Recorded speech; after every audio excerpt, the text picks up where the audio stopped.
మరలా మా పాపములను నీ కాళ్ళతో త్రొక్కి సముద్ర గర్భమున పడవేయు.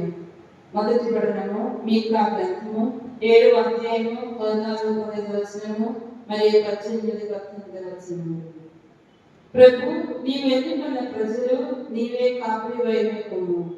వారు అరణ్యమున ఒక మూలన వసించుచున్నారు. వారి చుట్టూను పాలు తేనెలు జాలువారు నేల కలదు. కావున ఆ జనులు పూర్వకాలమంత వలె బాషాను గిలాదు మైదానంలోనికి పోయి మేయుదురుగాక. నీవు మాము ఐగుప్తు నుండి తోడుకొని వచ్చినప్పుడు వలె ఇప్పుడును మా కొరకు అద్భుత కార్యములను చేయుము. ప్రభు, నీ వంటి దేవుడు లేడు. నీవు ప్రాణములతో మిగిలి ఉన్న ఈ ప్రజల తప్పులను మన్నింతువు. మా మీద సదా కోపింపవు. మమ్మలను కరుణించుటే మీకు ఆనందము.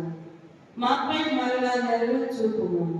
మా పాపములను నీ కాళ్ళతో త్రొక్కి సముద్ర గర్భమున పడవేయుము.